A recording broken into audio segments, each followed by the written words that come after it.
Hello good morning friends. आप सभी का चौधरी क्लासेस में फिर से स्वागत है। और आज हम क्लास नाइन्थ की जो फर्स्ट चैप्टर था उसका एंडिंग पार्ट हम लोग पढ़ रहे हैं, और जिसमें हमने हमारे आसपास के पदार्थ के अंतर्गत तापमान और उसमें जो अवस्थाओं में परिवर्तन होता है उसके संदर्भ में जाना था। आज इसी के बारे में थोड़ा सा आगे और बढ़ेंगे, और जो छोटे से कुछ टॉपिक्स बचे हैं उसे आज हम फिनिश करने की कोशिश करेंगे। तो अगर आप इस चैनल में नए जुड़े हैं तो जल्दी से चैनल को लाइक कीजिए और सब्सक्राइब कीजिए, और ज़्यादा से ज़्यादा शेयर करने का प्रयास कीजिए, ताकि इस कोविड के पीरियड में सभी बच्चों को इन चैप्टर्स का ज़्यादा से ज़्यादा फ़ायदा मिल सके। तो कक्षा 9 की हम बात कर रहे हैं। क्लास नाइन्थ में जो हमारे चैप्टर में टॉपिक पे आता हूँ सीधा, जिसमें आपका है टॉपिक है, सबसे पहले हमने बात की थी, यहाँ तक हमने देख लिया था कि गलनांक क्या होता है, हिमांक क्या होता है और क्वथनांक क्या क्या होता है। तो गलनांक और क्वथनांक के बारे में हम पढ़ चुके हैं। गलनांक यानी वह ताप जिसमें कोई पदार्थ क्या होता है, पिघलता है, वह क्या कहलाएगा, हमारा गलनांक। और जिस तरीके से आपको यहाँ पर दिखा दे रहा है गलनांक। और क्वथनांक जिस तापमान पे कोई भी पदार्थ क्या होता है, उबलता है, वह हमारा क्या कहलाता है, क्वथनांक। तो गलनांक क्वथनांक हमने देख लिया है। और एक टर्म और होती है जिसे बोलते हैं हिमांक। हिमांक अर्थात यानी जिस तापमान पर कोई भी द्रव्य जमता है वह उसका हिमांक कहलाता है। जैसे हमारे बर्फ़ का जो फ्रीजिंग पॉइंट है, यानी हिमांक 0 डिग्री सेंटीग्रेड है, और 0 डिग्री सेंटीग्रेड पे ही वो पिघलता है, यानी वह उसका गलनांक कहलाएगा। और 100 डिग्री सेंटीग्रेड पर वह क्या होने लगता है, उबलने लगता है, तो वह उसका क्या होगा, क्वथनांक होगा। चलिए आगे इसमें हम बढ़ते हैं। अब तापमान में परिवर्तन से, यानी ये टॉपिक हमने देखना है, तापमान में परिवर्तन से पदार्थ की अवस्था के को एक दूसरे से दूसरी अवस्था में बदल सकता है। तो एक आरेख आपको दे रखा है, यानी रफ डायग्राम देखिए, ठोस अवस्था, द्रव अवस्था और गैसीय अवस्था। तो ध्यान से देखिए, ठोस अवस्था में जब हम ऊष्मा देते हैं, यानी जैसे तापमान बढ़ाते हैं, ये ठोस अवस्था है। जैसे हमने ऊष्मा बढ़ाई, ऊष्मा बढ़ाते ही और किसमें बढ़ता है, क्योंकि जैसे बर्फ़ है, बर्फ़ को आप गर्मी दोगे तो वो द्रव अवस्था में आएगा। फिर द्रव अवस्था को और ज़्यादा ऊष्मा दोगे तो वह किसमें आ जाएगा, गैसीय अवस्था में। ठीक, गैसीय अवस्था में आ गया। अब रिवर्स करेंगे, देखो गैसीय अवस्था को फिर हम ठंडा करेंगे, यानी शीतलता यानी टेम्परेचर कम करेंगे। अब देखो उल्टा चल रहा है, गैस को हमने जैसे ही कम करा तो वह आ जाएगा द्रव अवस्था में। ठीक है, और फिर द्रव अवस्था को और ठंडा करेंगे तो वह किस में आ जाएगा, ठोस अवस्था, यानी फिर से बर्फ बन जाएगा। तो यह एक आरेख है जिसकी सहायता से आप इजीली से समझ सकते हैं। इसको मैं अब नीचे थोड़ा कॉपी में दर्शाता हूँ कि ये किस तरीके से बनाया जा सकता है। ठीक है, ठीक है। तो उसमें देखिए आप लोग, जैसे हमने कहा ठोस अवस्था है, ठोस अवस्था में हमने थोड़ा सा इसको ऊष्मा दिया, यानी हीट दी, यानी गर्मी दी, तो यह किसमें आ गया, द्रव में। और फिर द्रव को हमने क्या करा, और ऊष्मा दी, तो यह किसमें आ गया, आपका गैस में। ठीक है, ठीक, रिवर्स कर लेते हैं। अगर फिर इसी गैस को हम ठंडा करें, यानी शीतल करें, शीतलन यानी ठंडा करना है, तो यह क्या हो जाएगा, द्रव में आ जाएगा। और फिर द्रव को और शीतलन करेंगे तो यह किस में आ जाएगा, ठोस में आ जाएगा। सब समझ लीजिए, माना है बर्फ़ है, बर्फ़ को आपने गर्म तो किस में आया, जल यानी पानी में। और फिर पानी को और ज़्यादा गर्म किया तो ये किस में आ गया, भाप यानी वाष्प में आ गया। ठीक है, और इसी वाष्प को आपने फिर ठंडा किया तो किस में आ जाएगा, पानी में आ जाएगा। और फिर से पानी को और ठंडा करोगे तो किस में आ जाएगा, बर्फ़ में आ जाएगा। इसका ठीक एग्जाम्पल मैं आप लोगों को बताता हूँ। बर्फ़ देखी होगी तो हम उसको धीरे धीरे गर्म करते तो पिघलने लगती है, पानी में होता है। और फिर और हम गर्मी बढ़ाते तो भाप यानी वाष्प में बदलता है। जैसे आपने खाना मंगाया हुआ या चाय आप लोगों ने गर्म करते हुए देखी है, तो आपने देखा होगा जब हम ढक्कन लगाते हैं तो जो भाप आती है, तो वो भाप क्या होती है, जैसी भाप बनती है यानी वो वाष्पावस्था में तो आ गया, लेकिन जिस ढक्कन से टकराती है तो वो ढक्कन में फिर ठंडी होती है, ठंडी होकर फिर वो द्रव में यानी कन्वर्ट होती है। आपने देखना, जैसे ही हम उस ढक्कन को उठाते हैं, चाहे सब्जी का बर्तन का जो ढक्कन है या आपके ढक्कन, तो देखना उस ढक्कन में तुरंत पानी आपको गिरते हुए नजर आने लगेगा। ठीक है,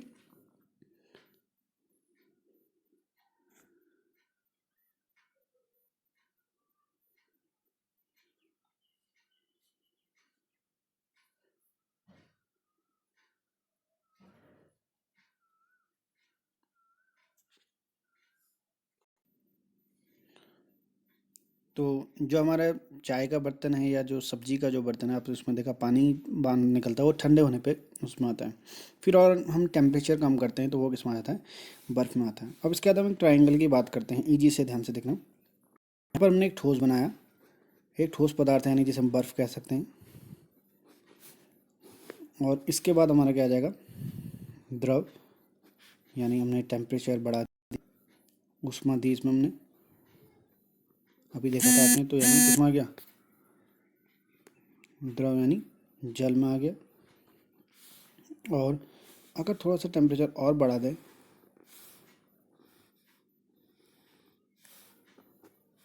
तो ये किसमें आ जाएगा आपका,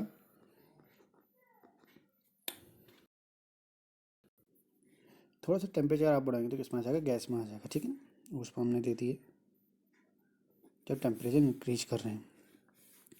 अच्छा ध्यान से देखो, तो जब ठोस से द्रव होता है यानी जब हम बढ़ाते हैं तो यह यहाँ पर क्या कहलाता है, हमेशा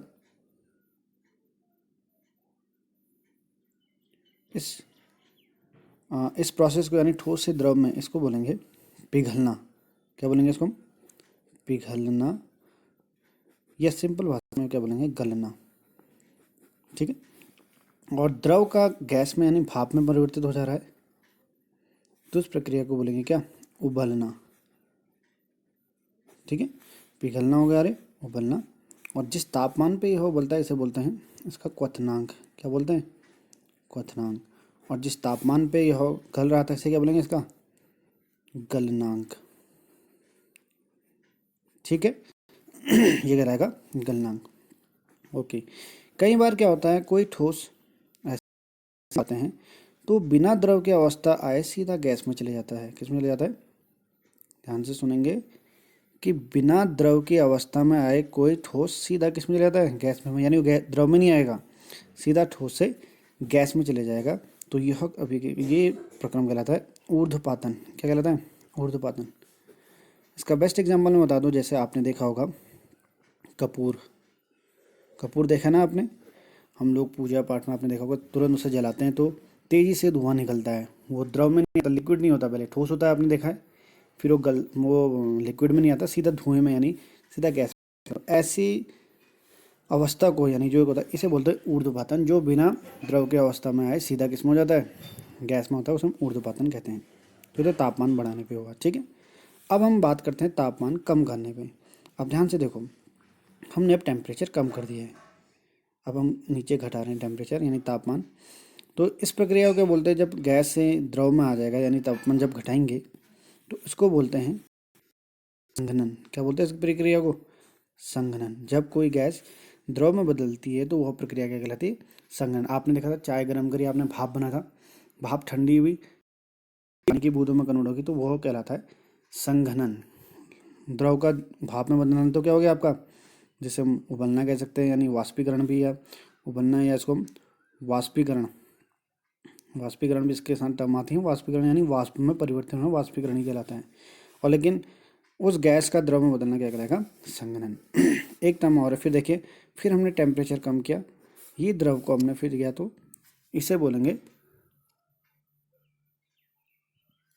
इसे बोलेंगे जमना। क्या बोलेंगे, जमना। और इसे बोलते हैं इसका हिमीकरण भी कहते हैं, इसको क्या बोलते हैं, हिमीकरण।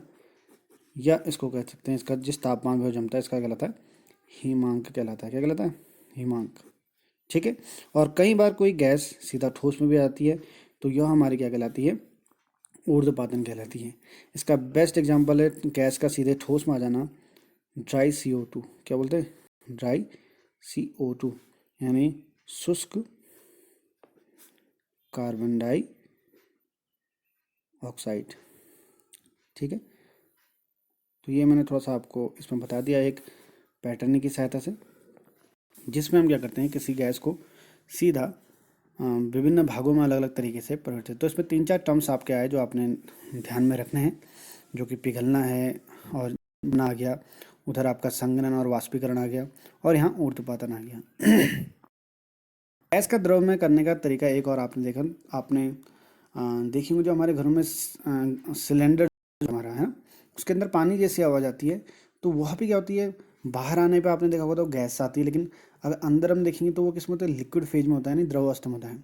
यानी वहाँ पर क्या किया जाता है, जो प्राकृतिक गैस होती है उसको उच्च ताप और सॉरी निम्न ताप और उच्च दाब पे, यानी टेम्परेचर कम करेंगे और दाब अधिक करेंगे, तो वो गैस किस में आ जाती है, द्रव में, यानी लिक्विफाई हो जाती है। ठीक है, तो ये सीएनजी भी इसका एक एग्जाम्पल हो सकता है, गैस से द्रव में आने का। ठीक है, सीएनजी को भी हम लिक्विफाई करते हैं। ठीक है, इसीलिए इसे लिक्विड पेट्रोलियम गैस बोला जाता है, एलपीजी सुना होगा आपने उन्हें।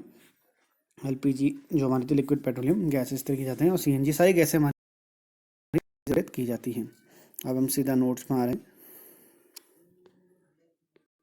चलिए यहाँ पे देखिए, आपको दिखाई दे रहा है, तो देखो 25 डिग्री सेंटीग्रेड पे जल हमारा बना है, और 0 डिग्री सेंटीग्रेड पे आपका क्या हो रहा है, बर्फ़ है, और 100 डिग्री सेंटीग्रेड पे वाष्प हो रहा है। ठीक है ना। अब देखो ऊर्ध्वपातन मैंने आपको दिखाया था, यहाँ पर ध्यान से देखना। ऊर्ध्वपातन कुछ ऐसे पदार्थ हैं जो द्रवावस्था में परिवर्तित हुए बिना ठोस अवस्था में सीधे गैस में और वापस ठोस में बदले जाते हैं, इस प्रक्रिया को बोलते हैं ऊर्ध्वपातन कहते हैं। इसका एग्जाम्पल अमोनियम क्लोराइड या कपूर मैंने बताया था आप लोगों को। इसके क्लोरो को देखो, इसमें एक इस प्याली में इसने रख रखा है, देखो चीनी मिट्टी की प्याली में इसको रख रखा है और उल्टा कीप रखा है। तो उल्टे कीप में इसमें जब इसको धीरे धीरे गर्म किया, तो आप देखना, तो हम देखेंगे कि अमोनिया क्लोराइड या जो कपूर है गैसीय अवस्था में बदल जाता है और कीप की भीतरी दीवारों पर पदार्थ के वाष्प में संघनित होता है, यानी यहाँ पर चिपक जाता है। तो ये एक एग्जाम्पल है किसका, ऊर्ध्वपातन का। इसको भी आप लोग बना लेंगे, ठीक है ना, अपनी कॉपी में अच्छा से इसको बना लेंगे ऊर्ध्वपातन के लिए। अच्छा से स्टेप आपने इसमें देख लिए कि ठोस का द्रव में पिघलना, यानी उसका गलना हम जिसे बोलते हैं, या उसे हम गलनांक बोलते हैं, जिस तापमान पे वो पिघलता है। जैसे ठोस यानी बर्फ़ का जो गलनांक है वो 0 डिग्री सेंटीग्रेड है। सिमिलर अगर बात करें, द्रव को अगर थोड़ा टेम्परेचर बढ़ा देंगे तो वो उबलने लगती है, यानी उसको हम वाष्पीकरण कहते हैं। ये टर्म आपने देखी थी। और जिस तापमान में कोई वस्तु उबलती है वह क्या कहलाती है, द्रव कोई उबलता है तो क्या कहलाता है, उसका क्वथनांक कहलाता है। ठीक है, ओके। और इसके अलावा कोई ठोस अगर बिना द्रव की अवस्था में आए, अगर सीधा गैस में, ध्यान से सुनेंगे, द्रव की अवस्था में आए, बिना द्रव की अवस्था में आए सीधा गैस में परिवर्तित होता है, उसे बोलते हैं ऊर्ध्वपातन। ठीक है, ऊर्ध्वपातन यानी जिसका एग्जाम्पल आप देखे होंगे, जैसे कपूर आपने देखा है कपूर बहुत इजीली हमारा देखा होगा ठोस अवस्था में होता है, उसे हम जैसे ही जलाते तो किसमें होता है, भाप में, सॉरी धुएं में कन्वर्ट होता है, नहीं गैस में कन्वर्ट हो जाता है। ठीक है, अब थोड़ा उल्टा चलते हैं, ध्यान से देखो। गैस जब हमारी बनती है, आपने देखा होगा जब उसको हम कन्वर्ट करते हैं, यानी तुमने देखा होगा जिसमें हम जो भी सब्जी बना रहे हैं, या जो भी हम दाल बना रहे हैं, या जो भी जिस बर्तन में हमने पानी गर्म करने को रखा है, तो अगर जब भाप बनती है तो वो ढक्कन से टकरा के क्या होती है, ठंडी होती है, और ठंडी होकर किस में आती है, फिर से द्रव में आती है। नहीं तो ढक्कन में पानी कहाँ से आया है ना। तो यही वो भाप होती है जो ठंडी होकर द्रव में कन्वर्ट होती है टेम्परेचर कम करने। इसको, इस प्रक्रिया को कहते हैं संघनन। क्या बोलते हैं, संघनन। ठीक है, इसका एक एग्जांपल और बताता हूँ, जैसे संघनन आपने देखा जो हमारे घर में सिलेंडरों में जो गैस होती है वो भी इसी तरीके से लिक्विफाई करी जाती है। कैसे, उसमें जो गैस होती है उसको उच्च दाब और निम्न ताप पर क्या होता है, द्रवीकृत किया जाता है। तो आपने देखा होगा सिलेंडर के अंदर पानी की जैसी आवाज़ आती है। ठीक है, ओके। और ज़्यादा हम अगर तापमान कम करें तो इसको क्या करेंगे, इसको हम जमना कहते हैं, यानी जो द्रव होता है वो ठोस में कन्वर्ट हो जाता है। जो अगर आप देखो तो जिस तापमान में वो जम रहा है तो उसका हिमांक कहलाता है। क्या कहलाता है, जिस तापमान में वो जम रहा है हिमांक कहलाता है। छोटे से टर्म्स हैं जिनके बारे में हमने बातचीत करी, जो कि पदार्थ की अवस्थाओं से संबंधित है। यहाँ पर देखो आपको चित्र में भी दिखाई दे रहा है कि किस तरीके से ये सारी चीज़ें बनी हुई हैं। ओके, चलिए अब आगे देखो, इसमें थोड़ा सा मैं समझा दे रहा हूँ। आपको चित्र में दिखाई दे रहा है ऑलरेडी कि कैसे ज़्यादा दाब बढ़ने पर, मैंने इसमें सारे टर्म्स बताए थे। कि देखो आपको एग्जाम्पल इसमें दे रखा है कि ऊर्ध्वपातन में क्या होता है, बिना द्रव की अवस्था में आए सीधा किस में आते हैं, ठोस अवस्था में परिवर्तित हो जाते हैं। एग्जाम्पल दे रखा है, अमोनियम क्लोराइड एक एग्जाम्पल है। और इसके अलावा कपूर आपने देखा था, जिसको हम सीधा गर्म करते हैं और वो ठोस अवस्था में परिवर्तित हो जाता है, ठोस से सीधा गैस में। ठीक है, ओके। नीचे इसमें आपका एक चीज़, एक टर्म्स और देखिए, देखो यहाँ पर कि दाब में परिवर्तन क्या होता है, अगर दाब बढ़ाएंगे और तापमान घटाएंगे। आपने देखा जो मैंने सिलेंडर का एग्जांपल दिया, वहाँ पे दाब यानी गैस अवस्था, बहुत गैस के कण दूर दूर होते हैं, और जितना ज़्यादा दाब देंगे वो नज़दीक आएंगे, और तापमान कम करेंगे, टेम्परेचर कम कर देंगे, तो वो किस में जाते हैं, लिक्विड में कन्वर्ट हो जाती है। जो हमारी जितनी सिलेंडर के अंदर जो गैस होती है वो कन्वर्ट किस में हो जाती है, लिक्विड फाइल, इसीलिए उसे लिक्विड पेट्रोलियम गैस कहा जाता है। ठीक है, पिस्टन से द्वारा उनको द्रवीकृत किया जाता है। ठीक है। ओके। सॉलिड कार्बन डाइऑक्साइड मैंने आपको बताया, शुष्क बर्फ होती है जिसे हम कार्बन डाइऑक्साइड कहते हैं, और कार्बन डाइऑक्साइड जो ठोस अवस्था में होते हैं उसे हम शुष्क बर्फ के नाम से भी जानते हैं। और ये भी क्या होता है, लगभग देखो बिना द्रव अवस्था में बदले से सीधा किस में कन्वर्ट हो जाता है, गैस से ठोस में बदला जाता है। ठीक है, ये गैस से आपका ठोस में परिवर्तित हो जाएगा शुष्क बर्फ। अच्छा, वाष्पीकरण आपने सुना होगा कि वाष्पीकरण की क्रिया क्या होती है। वाष्पीकरण आप लोग जानते हैं कि वाष्पीकरण में कोई भी अगर जैसे आपने देखा जो भाप में बदलना, वाष्पीकरण यानी द्रव का वाष्प में कन्वर्ट होना हमारा वाष्पीकरण कहलाएगा। जैसे सिंपल, हमने एक बर्तन में पानी रखा है और धीरे धीरे वो पानी कम हो जाता है, तो पानी जाता कहाँ है, वो भाप में परिवर्तित हो जाता है गर्मी से। ठीक है, और उसी प्रक्रिया को हम वाष्पीकरण कहते हैं। अब इनको कौन कौन से प्रभावित करते हैं इसको कारक, इसमें सबसे पहले आते हैं, ये आता है सतही क्षेत्रफल। सतही क्षेत्रफल आप जानते हो कि जितना ज़्यादा सतही क्षेत्रफल होगा उतना ज़्यादा क्या होगा, वाष्पीकरण होगा।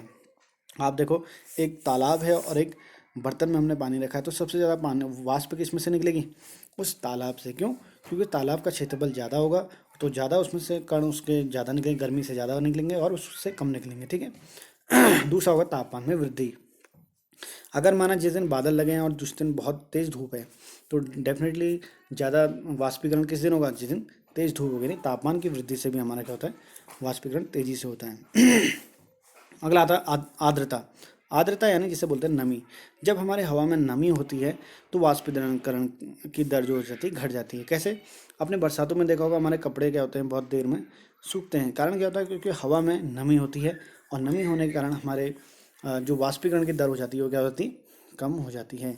लेकिन वायु की गति, आप एक टॉपिक देख रहे हो, वायु की गति यानी जब हवा तेज चलती है तो हमारे वाष्पीकरण की दर भी बढ़ जाती है। आपने देखा जब कभी हमारे कपड़े शाम के समय अगर गीले हैं, माना धूप नहीं है उस समय, तो क्या करते हैं हम, या तो उन्हें बाहर हवा में रख लेते हैं, या रात भर अगर हवा चल रही तो उससे सूख जाएंगे, या अपने फ़ैन के नीचे रख दिया तो हमारे कपड़े सूख सकते हैं। तो ये भी वाष्पीकरण की दर को बढ़ाती है। ठीक है। एक आता है, वाष्पीकरण से शीतलता होती है। शीतलता यानी ठंडक आती है। आपने कभी कभार देखा होगा, आपने एसीटोन यानी थिनर आपने देखा होगा, जो हमारे नेल पॉलिश को रिमूव करने के काम आता है, उसको अगर आप अपने हाथ में लगाओ तो आपको ठंडक सी महसूस होती नहीं होती है। और ठंडक होने का कारण क्या होता है, वो क्यों होती है, क्योंकि उसके जो कण होते हैं वह हमारे शरीर की ऊष्मा से लेके बहुत तेज़ी से लुप्त हो जाते हैं। ठीक है, अवशोषित कर लेते हैं यानी वाष्पीकरण, तो उससे वो जैसे ही लुप्त होते हैं तो वहाँ पर हमें ठंडक का एहसास होता है। इसका एग्जाम्पल एक और है, जैसे आपका पेट्रोल। पेट्रोल अगर आप अपने हाथ में लगाओगे तो आपको ठंडक का एहसास होगा। ठीक है, ओके। दो पॉइंट और है इसमें, जिसमें आता है गर्मी में हमें सूती कपड़े पहनने चाहिए। ये क्वेश्चन आता है, बहुत इंपॉर्टेंट है, कि हम गर्मी में सूती कपड़े क्यों पहने। तो गर्मी में सूती कपड़े पहनने चाहिए क्योंकि गर्मी में पसीना अधिक आता है। और क्या होता है, सूती कपड़ा जो होता है वो अच्छा अवशोषक होता है उस पसीने को या द्रव को। जैसे हमारे शरीर में पसीना आएगा तो उसको अवशोषित कर लेगा, और अवशोषित होते ही क्या होता है, वह वायुमंडल में उसको वाष्पीकृत करते हैं और हमें ठंडक।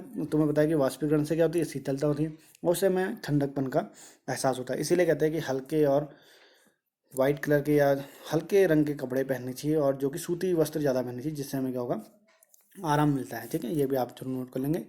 तीसरा आता है, गर्मियों में अक्सर लोग मैदानों में पानी छिड़कते हैं। कारण क्या होता है, यह पानी मैदानों से ऊर्जा प्राप्त करके वाष्प में बदल जाता है और उस जगह को क्या करता है, ठंडा कर देता है। तो ये भी एक वाष्पीकरण का उदाहरण है। तो ये चैप्टर आपका लगभग ऑलमोस्ट कंप्लीट हो गया है। इसके कुछ क्वेश्चंस आप लोग कर लेंगे, जिसमें कि जैसे पहला क्वेश्चन है, आप देख सकते हैं, पदार्थ की विभिन्न अवस्थाओं के नाम बताइए। आप जानते हो ठोस, द्रव और गैस। बर्फ का गलनांक कितना है बताइए, 0 डिग्री सेंटीग्रेड। ठीक है ना। और इस तरीके से क्वेश्चन और है इसमें, अल्कोहल का क्वथनांक कितना है, सॉरी देर का 78 डिग्री सेंटीग्रेड, और इसे केल्विन इकाई में तापमान में कितना है। इसके बारे में थोड़ा सा आपको बता देता हूँ कि कैसे इसको करना है आपको। ये देखिए 78 डिग्री सेंटीग्रेड है आप लोगों का। इसको कैल्विन में बदलने के लिए क्या करेंगे, इसका फॉर्मूला होता है डिग्री सेंटीग्रेड प्लस 273 हम ऐड कर देते हैं तो ये कैल्विन में बदल जाता है। तो 78 डिग्री सेंटीग्रेड हमने इसे 273 को जोड़ दिया तो ये 351 का आंसर हो गया। तो ऐसे आप ये 2-3 क्वेश्चन कर लेंगे। 25 डिग्री सेंटीग्रेड, 37.5 डिग्री सेंटीग्रेड और 144.5 5 डिग्री सेंटीग्रेड अपनी कॉपी में। ठीक है, तो सिंपल है, आपको 273 ऐड करना है। इसके बाद बात करें, एक नई टर्म आती है जिसे बोलते हैं फ़ारेनहाइट। आप लोगों ने आजकल देखा होगा कि जो आपने आजकल टेम्परेचर हर जगह पे मापा जा रहा है, तो वहाँ पर आपने देखा होगा 2-3 तरीके के टेम्परेचर आते हैं, उसमें डिग्री सेंटीग्रेड, फ़ारेनहाइट और केल्विन। तो मेनली आपने डिग्री सेंटीग्रेड और फ़ारेनहाइट देखा होगा। ठीक है, तो आप लोगों ने देखा होगा, तो इसका जो सूत्र होता है सिंपल बताता हूँ। फ़ारेनहाइट बराबर होता है 9/5 गुणा डिग्री सेंटीग्रेड प्लस 32, यानी 32 को इसमें जोड़ते हैं। ठीक है, तो जैसे क्वेश्चन है 25 डिग्री सेंटीग्रेड को फ़ारेनहाइट में बदलना है, तो 9/5 गुणा डिग्री सेंटीग्रेड कितना है 25, इसको लिख देंगे प्लस 32। 5 से 25 5 बार कट गया, 5×5 = 25 और 5×9 = 45 आपका आ गया, और 32 हमने जोड़ा तो 77 फ़ारेनहाइट आपका आंसर आ गया। तो आपने 3 यानी 125, 95 और 325 डिग्री सेंटीग्रेड को फ़ारेनहाइट में बदलना है। ठीक है, एक और आप याद कर लेंगे, ह्यूमन का जो टेम्परेचर होता है उसको भी आपने बदलना है। कितना होता है, कोई डिग्री सेंटीग्रेड में अगर हम बात करें 5 डिग्री सेंटीग्रेड होता है किसका, मनुष्य का तापमान, बॉडी का जो तापमान होता है, शरीर का जो तापमान होता है, इतना होता है। इसको भी आपने फ़ारेनहाइट में बदलना है। ठीक है, तो आज के लिए यहीं तक हम चलते हैं, और ज़्यादा से ज़्यादा चैनल को सब्सक्राइब कराइए, अपने दोस्तों को, अपने फ्रेंड को शेयर कीजिए, और अपने स्टेटस में हो सके तो लगाइए, क्योंकि हो सकता है आपके द्वारा कई सारे बच्चों को इसकी सहायता मिल सके, और वो बच्चे भी जो घर में बैठे हैं और चैप्टर्स को समझना चाह रहे हैं, तो उन्हें ज़्यादा नॉलेज मिल सकेगी। Thank you, have a nice day.